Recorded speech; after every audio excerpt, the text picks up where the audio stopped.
Thank you very much, Scott, and hello, everyone, again. So I'm going to talk about language and emotion and the relationships between language and emotion in conference and community interpreting. So I'm going to use an example of interpreting oral translation to talk today about the relationships between language and emotion. So oral translation, interpreting, obviously is about language. The way it works is that you, as an interpreter, you receive a message, a verbal message in one language, the source language. You have to process the message, and then you produce the same message in the target language. So obviously, language is involved. And really, regardless of the paradigm or your approach to interpreting, the main aim of the interpreter would be to facilitate communication between parties who actually do not share the same language. So I think it's obvious that language is at base in interpreting. But I think what's interesting about interpreting is that we also have cognition involved, some cognitive processes, and emotion. And I will try to show it to you today in this very short talk.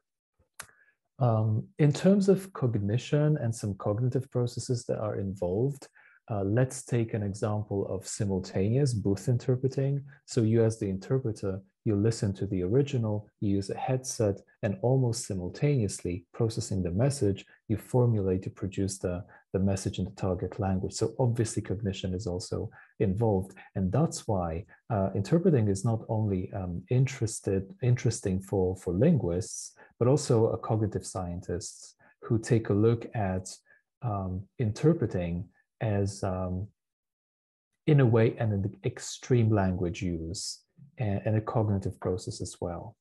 And emotion, I'm going to tell you today about this psychophysiological aspect of emotion and some physiological or psychological factors. And I will try to prove that interpreting is not only about language, it's not only about cognition, but it's also about affect. But let me briefly discuss conference and community interpreting. This is what you can see in the title of my presentation. So I would like to very briefly discuss the differences. Conference interpreting, as the name suggests, is used at conferences, congresses, international events. Quite often multiple language pairs are involved.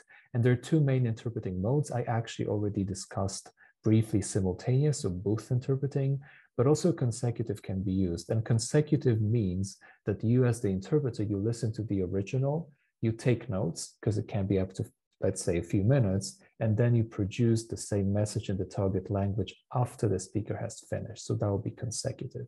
And these are the two main interpreting modes used in conference interpreting.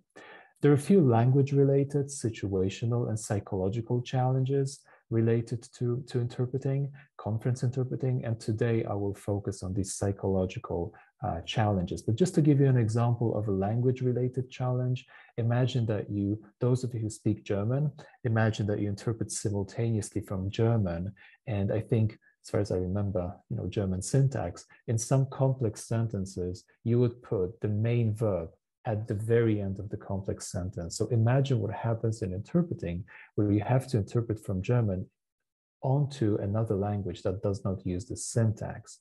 So either you have to wait for a long time and you have to store a lot of information in working memory before you're able to express it in the target language, or you anticipate.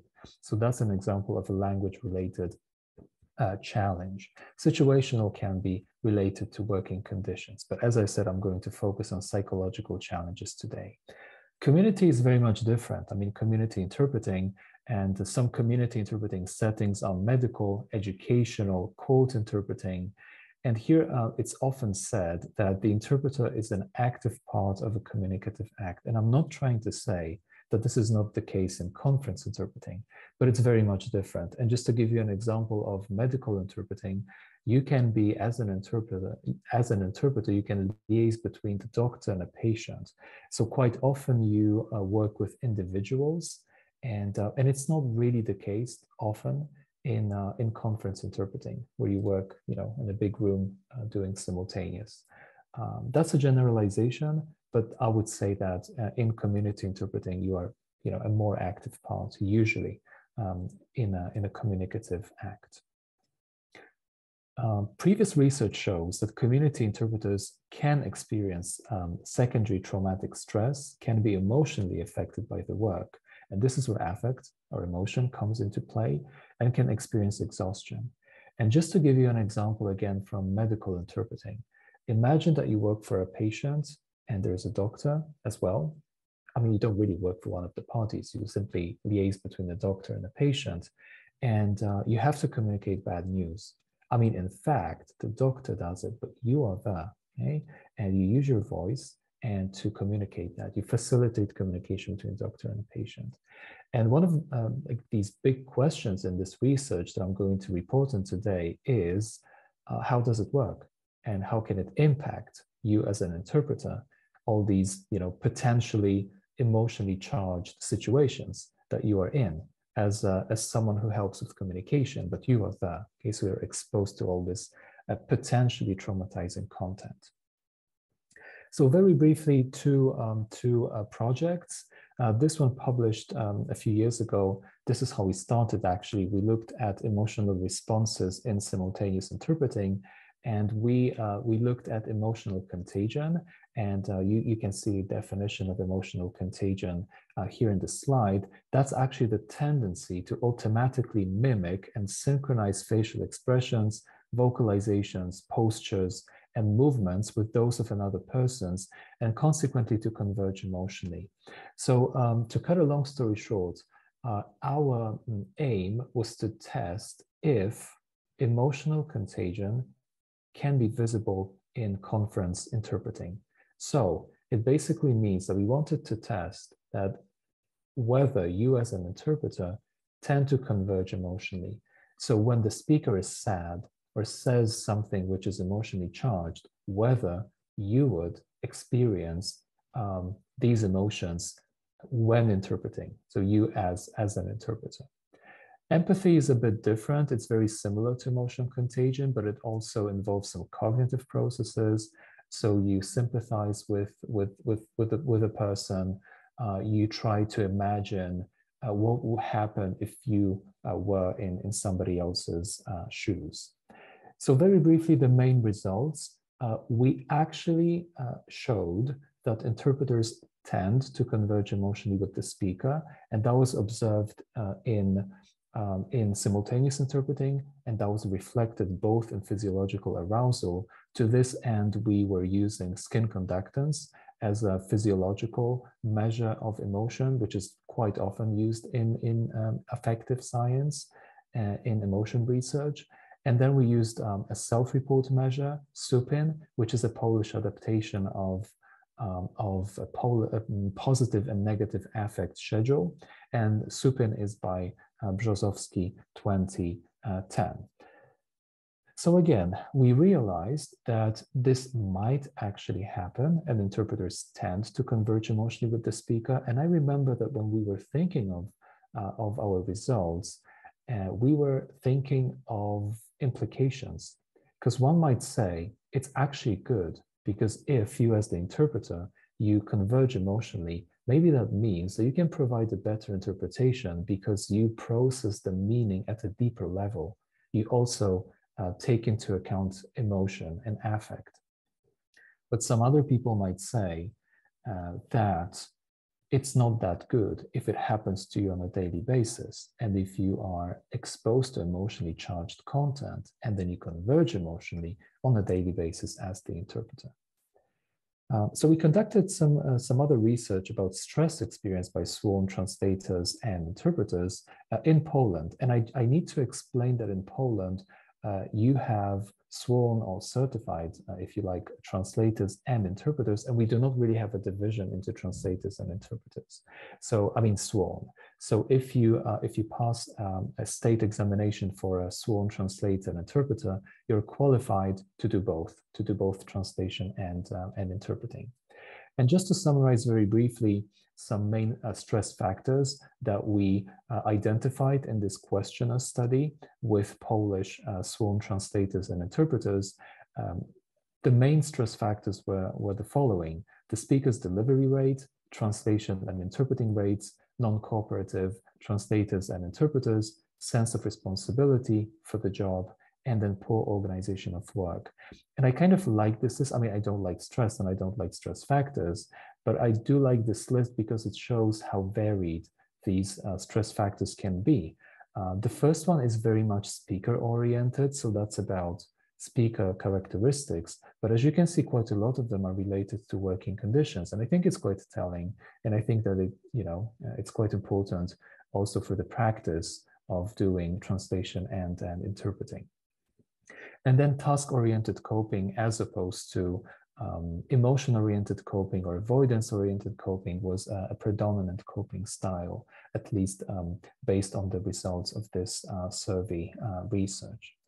Some recent ongoing projects, we continue working on affect, emotion, and psychophysiological aspects of community and conference interpreting. So one of the projects we're doing is about stress factors and stress coping strategies among community interpreters. We also take a look at self-care, which we find to be very important in the job of interpreters. And this project is done with my colleagues, Chris Mellinger and Tom Hansen. And that was part of my Fulbright appointment last year. And another ongoing project is on emotional language processing and interpreting. And here I work with Katarzyna Jankowiak and Łukasz Kaczmarek, my colleagues and friends from Adam Mickiewicz University, Poznań. And this study is financed by the National Science Center, Poland. And it's a more psycho-linguistic study where we take a look at how emotional language is processed in the process of interpreting. I would like to finish briefly my presentation by talking about some potential significance. So why do we do this research? We believe it's interdisciplinary. We take a look at a linguistic process, but we also adopt methodologies from other fields. So we do combine linguistics or interpreting studies with stress research and affective science. And we believe that there are some didactic considerations. At the university, we actually train future interpreters, and we hope to be able to use the results of our work in training. Okay, so if we identify some stress factors in interpreting, why not equip our students, future interpreters, with some skills and tools that they can use to counter the negative aspects or impact of stress. I think one of the final steps in this research would be to formulate some recommendations to conference and community interpreters experiencing stress, so very much applied. And we do hope to do it in a team of linguists, interpreters, and psychologists. We do believe it's important because we also believe that chronic stress can potentially influence interpreting quality and interpreters' well-being. So when we care about interpreters, I do believe that we also care about communication, and in the end, we care about language. And I would like to finish with this. And these are a few acknowledgements. So people I have worked with on these projects that I presented today. So I thank Adam Mickiewicz University, where I work as an assistant professor, UNC Charlotte, where I had my Fulbright appointment last year, and then Fulbright and National Science Center for funding the projects. And you have a list of collaborators, my colleagues, dear colleagues, in this slide. So thank you so much. And thank you to you for your active participation in this event today. Thank you so much.